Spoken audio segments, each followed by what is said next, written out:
Hello friends, welcome to this channel. তো এই চ্যানেলে আমরা বিভিন্ন রকমের স্টক, শর্ট টার্ম ট্রেডিং এবং লং টার্মের জন্য কোন কোন স্টকগুলো রয়েছে এবং সেই স্টকগুলোতে কি কি আপসাইড পোটেনশিয়াল অথবা কোথায় কোথায় সাপোর্ট আর রেজিস্ট্যান্স আছে সেইগুলোর কথাবার্তা বলবো। তো আজকের আমাদের যে স্টকটা আমরা পিক করেছি সেটা হচ্ছে পলিপ্লেক্স কর্পোরেশন।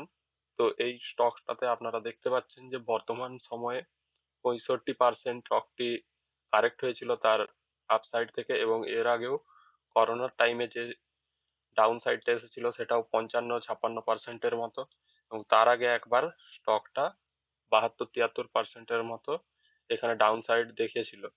তো এই স্টকটাতে বলা যেতে পারে যে 65-60-70% ডাউন সাইড আসে এবং তারপর স্টকটা আবার তার পুনরায় 1-2 বছরের মধ্যে আবার নতুন হাই ক্রিয়েট করে। তো আমরা প্রথমে দেখে নেবো এই স্টকটার ফান্ডামেন্টাল কেমন আছে, ফান্ডামেন্টালটা ঠিক আছে কিনা। তো আমরা প্রথমে পলিপ্লেক্স কর্পোরেশনের ফান্ডামেন্টাল অ্যানালাইসিস করে নেবো এবং এখান থেকে দেখবো যে স্টকটার ফান্ডামেন্টালটা ঠিক আছে না ফান্ডামেন্টালে কোনো প্রবলেম আছে।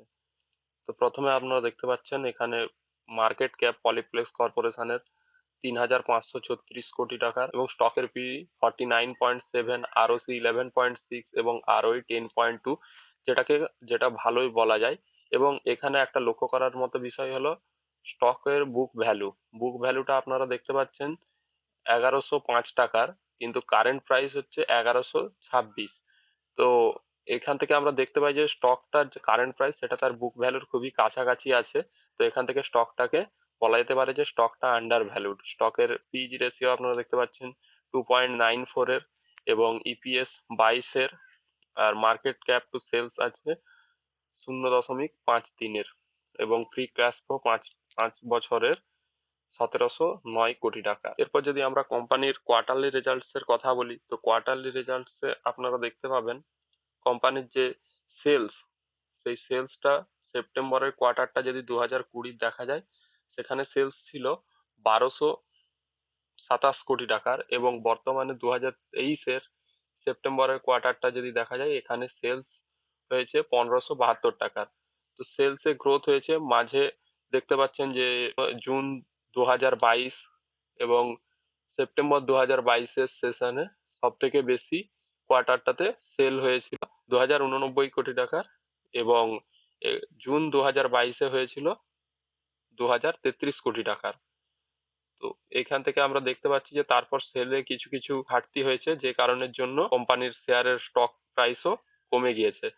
এছাড়া অপারেটিং প্রফিটে দেখতে পাচ্ছেন অপারেটিং প্রফিট ছিল 2020 সালের সেপ্টেম্বরের কোয়ার্টারে 181 কোটি টাকার, কিন্তু বর্তমানে যে কোয়ার্টারলি অপারেটিং প্রফিট হয়েছে সেটা মাত্র 121 কোটি টাকা। স্টক প্রাইসেও আমরা কারেকশন দেখতে পাচ্ছি, এবং পেছনের পূর্ববর্তী যদি নেট প্রফিট দেখা যায় 2-3 কোয়ার্টারের, তো ডিসেম্বরের কোয়ার্টার থেকেই আপনারা লক্ষ্য করুন যে সেপ্টেম্বরের কোয়ার্টার থেকে এখানে ডিসেম্বরের কোয়ার্টারে কতখানি এখানে ডাউন সাইড ছিল নেট প্রফিটের।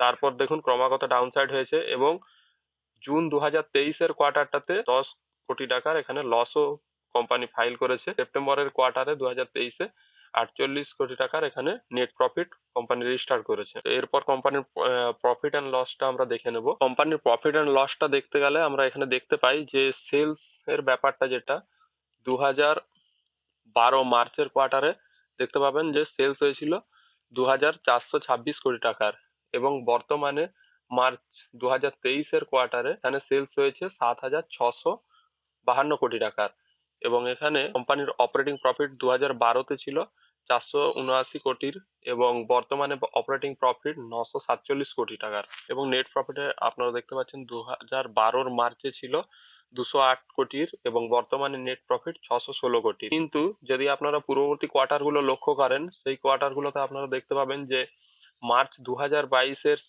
ছিল 965 কোটির, যেটা হচ্ছে যে এখনকার পর্যন্ত সর্বোচ্চ নেট প্রফিট। বর্তমান সালে 2023-এ এখানে নেট প্রফিটে ডাউন সাইড লক্ষ্য করা গিয়েছে, যে কারণে স্টকের প্রাইসও সেইভাবে কারেক্ট হয়েছে। কারণ যদি কোম্পানির প্রফিট না হয় তো অটোমেটিক কোম্পানির ডাউন সাইড আসবেই। এবং ট্রেলিং 12 মান্থস এর ডাটা যদি আপনারা লক্ষ্য করেন তাহলে দেখতে পাবেন যে ট্রেলিং 12 মান্থসে এখানে সেলসেও এখানে দেখাচ্ছে যে ডাউন সাইড হয়েছে, সেইভাবে এখানে নেট প্রফিট আপনারা যদি দেখেন 142 কোটি টাকারই মাত্র হবে এখানে দেখাচ্ছে, এবং অপারেটিং প্রফিট মার্জিনও কমে আছে। এই কারণের জন্য কোম্পানিতে ডাউন সাইড আমরা লক্ষ্য করতে পারছি। অপারেটিং প্রফিট মাত্র 341 কোটি টাকা। তো তাহলে কি স্টকটা একদমই খারাপ হয়ে গেছে? তো সেটা দেখার জন্য আমরা দেখবো যে কোম্পানির কম্পাউন্ডেড সেলস গ্রোথ কিরকম, এবং কোম্পানির প্রফিট গ্রোথ ইয়ার অন ইয়ার বেসিসে কেমন চলছে। কোম্পানির যদি সেলস গ্রোথ দেখেন, সেলস গ্রোথ লাস্ট 10 ইয়ার্স এর 12%, 5 বছরের যদি দেখেন সেলস গ্রোথ, তো সেখানে দেখা যাচ্ছে 16% এবং 3 বছরের 19%। তো এটাকে আমরা কোথাও থেকে খারাপ বলতে পারি না। কম্পাউন্ডেড সেলস গ্রোথ আর ভালো, এবং কম্পাউন্ডেড প্রফিট গ্রোথও যদি দেখেন সেটাও খুবই ভালো।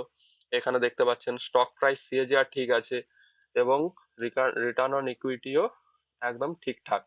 তো এখান থেকে আমরা বলতে পারি যে কোম্পানিতে কোনো একটা কারণের জন্য যদি লসও হয়ে যায়, কিছু কিছু বছর পর কোম্পানি আবার ঘুরে দাঁড়ায় এবং কোম্পানি তার প্রফিটটা রিকভার করে নেয়। এরপর আমরা যদি দেখি কোম্পানির মার্কেট শেয়ারে পিইটি ফিল্মে কাজ করে, এবং তার প্রায় 5% যে পিইটি ফিল্মের মার্কেট শেয়ার, সেটা পলিপ্লেক্স কর্পোরেশনের আন্ডারে আছে। যদি কোম্পানির লোকেশন ওয়াইজ ব্রেকআপটা আমরা এখানে দেখি, তো লোকেশন ওয়াইজ দেখলে আমরা দেখতে পাবো যে কোম্পানির ইউএসএ থেকে 26%, ইউরোপ থেকে 22% বিজনেস করছে, এবং ইন্ডিয়া বাদে এশিয়ার যে অন্যান্য কান্ট্রিগুলো আছে সেখান থেকে 27%, ইন্ডিয়া থেকে 19%, এবং রেস্ট অফ দ্য ওয়ার্ল্ড থেকে 6%-এর বিজনেস। তো মূলত এখানে কোম্পানির যে বিজনেসটা সেটা ইউএসএ এবং ইউরোপ থেকে হচ্ছে, এবং বাকি বিজনেস ইন্ডিয়ার বাইরে থেকেই চলছে। তো এই কারণের জন্য বর্তমানে যে রিসেশনের খবরগুলো এসেছিল এবং যে প্রাইস হাই হয়েছিল, অন্যান্য জিনিসও আপনারা জানেন যে ওখানকার পরিস্থিতি এখন কেমন। তো সেই কারণের জন্য কোম্পানিতে এখন কিছুটা ডাউন সাইড লক্ষ্য করা যাচ্ছে, কিন্তু এই প্রবলেম সব দিন চলবে না, ধীরে ধীরে সবকিছু ঠিক হচ্ছে। তো কোম্পানিতে আপসাইড লক্ষ্য করা যেতে পারে। এরপর যদি দেখেন কাস্টমার সেগমেন্ট, যে কোম্পানির মূল বিজনেসটা কি থেকে, প্যাকেজিং থেকে আপনারা দেখতে পাচ্ছেন 69%-এর বিজনেস, এবং বাকি ইন্ডাস্ট্রিয়াল থেকে 31%-এর। কোম্পানির শেয়ার হোল্ডিং প্যাটার্নটা লক্ষ্য করলে দেখতে পাবেন 51% প্রোমোটারের কাছে রয়েছে, এবং শেয়ার হোল্ডিং আদার্স অর্থাৎ পাবলিকের কাছেও ঠিকঠাক কোয়ান্টিটি রয়েছে 37.4%-এর, মিউচুয়াল ফান্ডের 2.2, ফরেন ইনভেস্টার্স এর কাছে 9.4% আছে। এরপর যদি আমরা কোম্পানির টেকনিক্যাল অ্যানালাইসিসটা দেখি, তাহলে আমরা এখানে দেখতে পাবো, আচ্ছা প্রথমে এই ড্রয়িং গুলো আমি ডিলিট করছি। বর্তমানে দেখতে পাচ্ছেন 65% এখানে ডাউন সাইড কোম্পানি লক্ষ্য করেছে। তারপর একটা জিনিস আপনারা দেখতে পাবেন যে এখানে কোনো ক্যান্ডেলেরই মান্থলি ক্যান্ডেল এখানে খোলা আছে, কোনো ক্যান্ডেলেরই রেড ক্যান্ডেল গুলোর হাই এর ওপর কোনো পরবর্তী মান্থের যে ক্যান্ডেল গুলো আছে তার গ্রিন ক্যান্ডেল ক্লোজ করতে পারেনি। এখানে একবার ট্রাই হয়েছিল, কিন্তু যার যে পরবর্তী যে ক্যান্ডেলটা এসেছে সেই ক্যান্ডেলটা ওর হাইয়ের উপর আবার একটা প্রেসারাইজড ক্যান্ডেল সৃষ্টি করেছে, যার ফলে ক্রমান্বয়ে এখানে ক্যান্ডেলগুলোর নিম্নগামী হয়ে এসেছে। বর্তমানে এখানে একটা জিনিস আপনারা লক্ষ্য করুন, ড্রয়িংটা আমি ডিলিট করছি। একটা জিনিস এখানে লক্ষ্য করুন যে এই মাসের যে ক্যান্ডেলটা, জুনের যে ক্যান্ডেল, জানুয়ারির যে ক্যান্ডেল, সরি, জানুয়ারি মাসের যে ক্যান্ডেলটা, এটা গ্রিন ক্যান্ডেল হিসেবে শুরু হয়েছে, এবং তার পূর্ববর্তী যে ক্যান্ডেলটা দেখুন, ডাউন সাইড থেকে আপের দিকে বুলরা এখানে প্রেসার দেখেছি যে তারা এবারে চার্টটাকে ওপরের দিকে নিয়ে যেতে চায়। তো এই জন্য দেখুন এখানে ডাউন সাইড থেকে একটা প্রেসারিজ ক্যান্ডেল উপরের দিকে আপ সাইডে এসেছে, এবং জানুয়ারি মাসের যে ক্যান্ডেলটা সেই ক্যান্ডেলটা গ্রিনে স্টার্ট হয়েছে। আর এইখানে আমরা দেখতে পাচ্ছি যে এই লেভেল, যেটা কিনা বলা যেতে পারে 1200 টাকার লেভেল, 1200 টাকার লেভেলের ওপর যদি কোম্পানির মান্থলি ক্লোজিং আসে জানুয়ারি, তো এখানে আমরা একটা ট্রেন্ড রিভার্সালের চান্স দেখতে পারি। তো 1200 টাকার ওপর ক্যান্ডেলের ক্লোজিংটা, মান্থলি ক্যান্ডেলের ক্লোজিংটা খুবই গুরুত্বপূর্ণ। এছাড়াও যদি এখানে উইকলি ক্যান্ডেলে আসি, উইকলি ক্যান্ডেলে আপনারা একটা জিনিস লক্ষ্য করুন।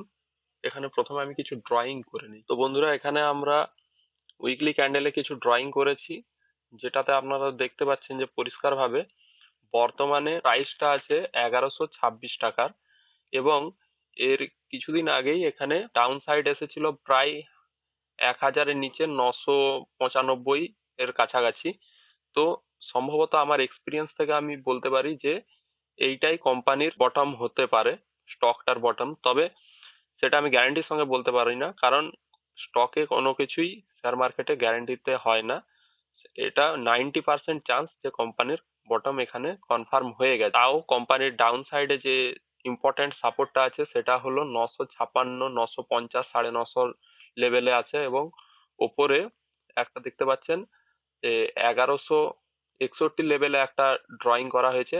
1161 লেভেলেও কোম্পানি এখানে একটা ছোট রেজিস্ট্যান্স আছে, যার উপরে গেলে কোম্পানির ট্রেন্ড চেঞ্জ হওয়া শুরু হয়ে যাবে, এবং কোম্পানির সেটা কনফার্ম করবে 1200 টাকার লেভেলের ওপর যদি মান্থলি ক্লোজিং আসে, মান্থলি বেসিসে, অথবা উইকলি বেসিসে যদি 1200-র ওপরেও ক্লোজিং আসে পরপর দুটো উইকে, তাহলেও এখানে ট্রেন্ড চেঞ্জের কনফার্মেশন চলে আসবে এবং 1160-এর ওপর থেকে ট্রেন্ড চেঞ্জ হওয়া শুরু হয়ে যাবে। তারপর ওপরে যদি আপনি বলতে চান যে ওপরে কি রেজিস্ট্যান্স আছে, তো সেটা হচ্ছে 1260-এর লেভেলে একটা রেজিস্ট্যান্স আমরা এখানে দেখতে পাচ্ছি, যার পরে কিন্তু কোম্পানি একটা ট্রেড অ্যাক্টিভেট হবে 1260-এর লেভেলের ওপর। আর এখানে আরেকটা জিনিস আপনাদের দেখাতে চাই যে যদি 200 weekly moving exponential weekly moving average এখানে আমি প্লট করি, তো সেটাও আপনারা দেখতে পাবেন বর্তমানে সেটাই রয়েছে প্রায় 1300-র কাছাকাছি, কিন্তু এইটা নেমে চলে আসবে তখন 1200 কিছুদিনের মধ্যেই 1260-65 লেভেলের ওপর।